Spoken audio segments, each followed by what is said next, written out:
from the Mutual Broadcasting System. This is STRAT, Strategic Risk Assessment Talk. Now, retired Marine Intelligence Officer and globally recognized risk expert Hal Kempfer.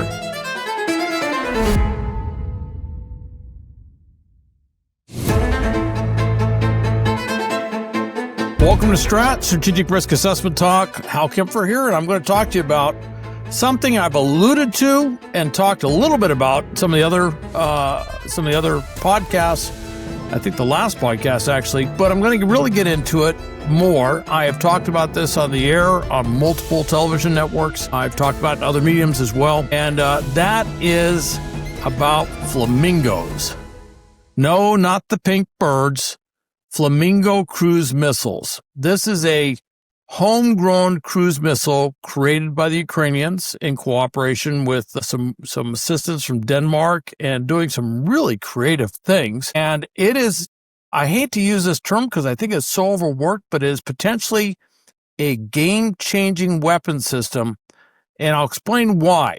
And the reason I hate that word is because I find that game changers rarely ever game changers. But this one could really change one part of the war, and that is, and I think it's one of the most important parts, bringing the war home to the Russian people. Bringing the war home to the Russians in a way that they have not seen, even with the drone strikes in Moscow and up north around St. Petersburg, even in a way that did not bring it home, because these are cruise missiles. It's a different type of weapon system. They're not low and they're not slow moving drones. They're fast moving. They're low flying. And I'm going to explain what this is. And there's been a lot of publicity out there on the Tomahawks. I'm going to get into what this is and why I think it's so important. So let's talk about flamingos over Russia and what I consider, and this is something very recent, just since really mid-August or latter August, this is what I would call a missile milestone, if you will, in terms of what it's doing here. So let's talk about the Flamingo. This month, October, going in November, Ukraine is reportedly producing about 7 to 9, probably closer to 7, but maybe up to 9. I've even heard 10 referenced once or twice, of these Flamingo cruise missiles per day. All right. Now, if it's 7, you got 30 days. That equals out to 210. If it's 9, obviously that's much more. I have heard that their goal was to get about 270 to 290 of these things produced. I don't know if they made that benchmark yet, but that's still a lot of cruise missiles that they're producing. And these are homegrown cruise missiles. Now, they're said to produce what they call full production somewhere around February or March. And I'm not sure what that will be, but I would guess it'd be about 10 plus per day would be full production. And I don't know if it'd get up to 20 per day, but there's just a lot of things that depends upon to get to those levels. Now, the FP Flamingo cruise missile is developed by a firm called Firepoint, and it's reportedly kind of entered into serial production, if you want to call it that, around mid-August of this year. And at that point, they weren't producing that many. I think they were doing about 3 to 4 a day, and now they're doing about double that. So, but they're really moving along with this quickly. It has a range of about 3,000 kilometers. That's a lot of range. Yes, and if you're doing the map thing, you're looking at way the heck north, well north, pretty much almost all of European Russia, and you're into part of Asian Russia, east of the Ural Mountains, to give you an idea of just how much range that has. Now, if they produce about 210 units this month or 210 missiles this month, that's a lot of capability. And it's a lot of capability when you look at the amount of Russian infrastructure that they want to hit, that they have been trying to hit, and I think they're going to be able to hit it more. Now, it's a long-range weapon. It's capable of delivering a significant payload. I'm going to get into that, what it is. And it's at a distance that, frankly, none of the current systems have been able to do before.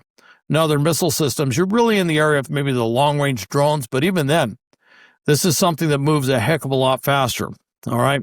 Now, Vladimir Zelensky, the president of Ukraine, announced this production had begun, and described this as truly the most successful missile they have so far. And I say this because I've been very impressed with their Neptune missiles, which they have adapted for land use, but they have used to great effect on the water. And so when they say it's the most successful missile, those are not idle words. They are in the missile business. They are in the missile building business.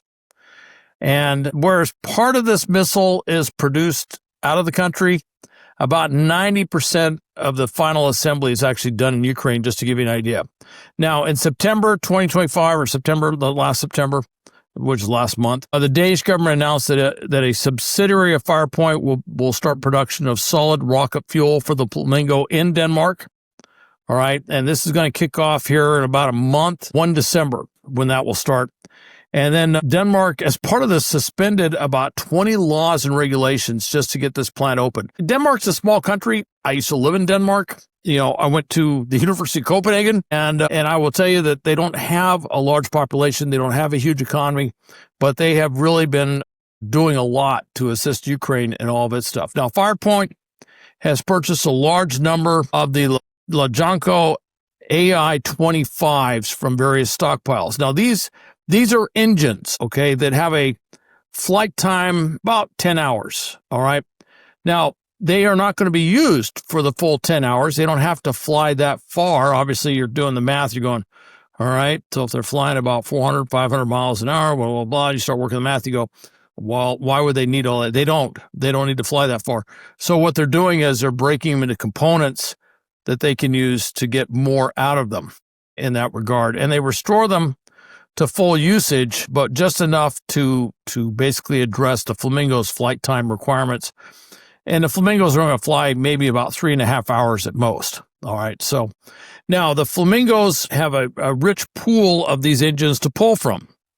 There are thousands of these engines all over Ukraine. This is a Cold War legacy thing, that these engines are basically in landfills. So the Ukrainians are out there digging in these landfills, pulling out these engines, cleaning them up, retrofitting them.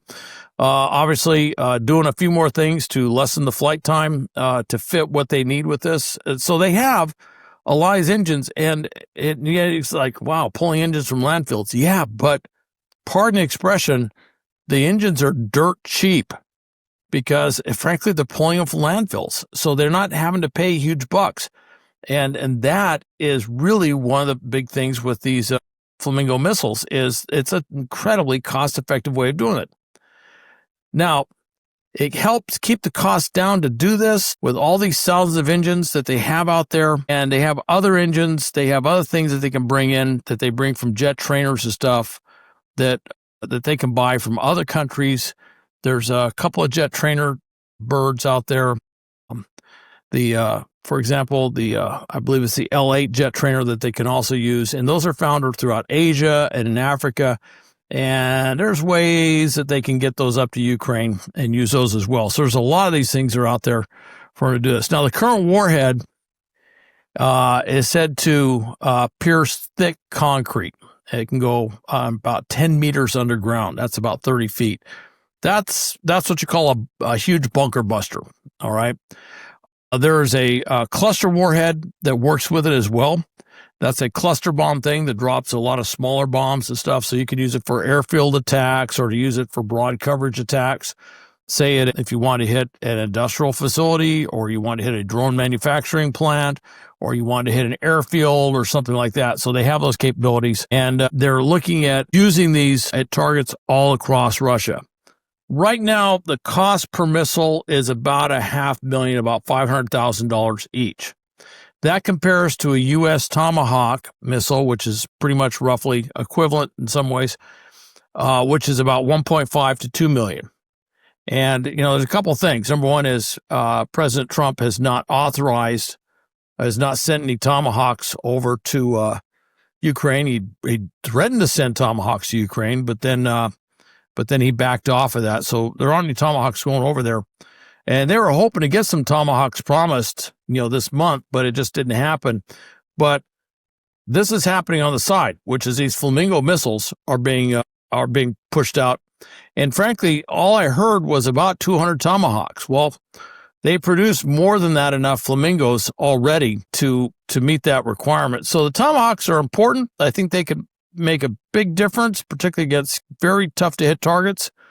But it's not like the Ukrainians are left completely cold, because they've got this own capability to do this stuff. And so they can replicate it. And by the way, with the money coming in for the Europeans, that's money that's being pumped into the Ukrainian economy. For the Europeans, particularly the Scandinavians, that's money that's being pumped in the Danish economy.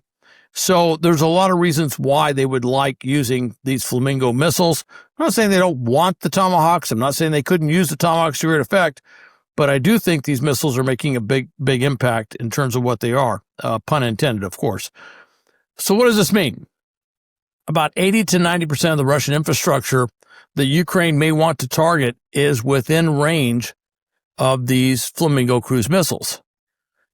Russia has about 38 to 39, I think, depending on what you find it, major oil refineries. So you just start doing the math, you go, okay. Both Moscow, St. Petersburg, well within range. All right. One of the great problems that Russia has is its over-reliance on rail. It's almost like looking at an early 20th century model, if you will, like pre-World War I. They never built out this major road network like the interstate freeway system like you see in the U.S. or the autobahns or freeways that you see in Europe. They rely heavily on rail, and that rail is absolutely critical. Well, rail is also a kind of single point of failure, if you will, if you have precision, long-range, deep penetration type weapons like a Flamingo cruise missile. There's a lot of things you can do to mess up those proverbial lines of communication in that supply chain or production system, getting their stuff to the front lines or getting anything else just moving around. It's possible that the Flamingo could be used to take out or eliminate key production facilities for drones and missiles. That's been talked about a lot. I think that's going to happen. Also, the weapons can threaten about 90% of Russia's arms manufacturing capability as well. So as you can see right away, this Flamingo cruise missile can do a lot of things that could really upset Russia's military industrial capability within the country, but also hit those major urban population centers. And from a political standpoint, put some precision munitions or precision effects in places like Moscow and St. Petersburg, where that urban elite, those oligarchs, everything else, where they live and where they operate, and maybe change the mental math on how they see this war. All right. Now, we talked about oil refineries, energy targets, stuff like that. And they have talked about already, Firepoint has talked about that the missiles are partly responsible for airport closures and the high gasoline prices that are currently in Russia. As of a few weeks ago, people were lining up around blocks in downtown Moscow and St. Petersburg to get gasoline. And on the black market, gas was selling for over $9 a gallon. So that gives you an idea of the effects these things have had and the effects that they're going to have. Now, they have a 1,150 kilogram warhead. That's a lot of power. That's a lot of firepower. That's much more than what you see on your typical drone. So when these things hit, it's not just the range. It's not just the precision. It's the amount of catastrophic effects that they have on those targets that really make a big difference. Now, the command centers and other strategic infrastructure are now opened up in a way that they weren't opened up before. And you can see that some of these things could even be bunkers, if you will, and the Flamingos could go in there and do something with them. Now, we're seeing this. Reports are already out that they say, and I kind of question the math on this. I've heard that they've stockpiled hundreds of Flamingos. I saw one thing saying that there's a rumor they stockpiled over 500 Flamingos. If they have, they've been keeping the production numbers deliberately low. And there might be a very good reason for that, operational security reason, to make it look like they're producing less Flamingos than they are. And if there are 500 Flamingos, I'm kind of wondering what the scenario is that they plan to roll these things out and start hitting targets. I'm wondering if there's going to be some massive Flamingo strike, Flamingos flying across the Russian homeland in a mass assault. I'm just wondering what the plan is there. But the bottom line is they do have a lot of Flamingos, and I would say I would not be surprised if they have somewhere between 300 to 500 accumulated by now. So in summation, what I'm saying is the FP5 Flamingo, it's a Ukrainian ground-launched cruise missile. It's developed by a defense firm called Firepoint. It's got a 1,150 kilogram warhead. It's got a range of 3,000 kilometers, which is about just a little shy of 2,000 miles.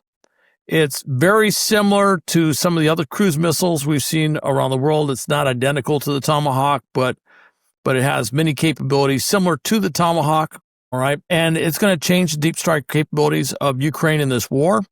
It's going to bring home this war to the Russian people in ways that they haven't seen. It's going to be hitting targets that previously weren't being hit. You know, Putin kind of opened this up. He attacked the minister's building in Kyiv. Normally, you don't do that in war because you don't want to destroy the other side's command and control like that because you may have to deal with them. But he did that, which means, parody speaking, that if Ukraine want to attack buildings within the walls of the Kremlin, they could probably do that and say, well, quid pro quo, you know. Now, I don't know if the Ukrainians are going to do that. I do know the Ukrainians, much, much earlier in the war, actually had a long-range drone that exploded over the Kremlin. And that was a wake-up call for the Kremlin. They moved a ton of air defense assets around Moscow as a result of that one drone getting through. And that has changed the way that they deal with any events in Moscow because they're afraid of potential drone strikes. So that's a big deal. Now, could Russia's annual Victory Day parade in May be something different? I don't know. May's a long way off. And I'm thinking about this Victory Day parade. I'm kind of wondering if these flamingos cause the effects that they could cause within Russia.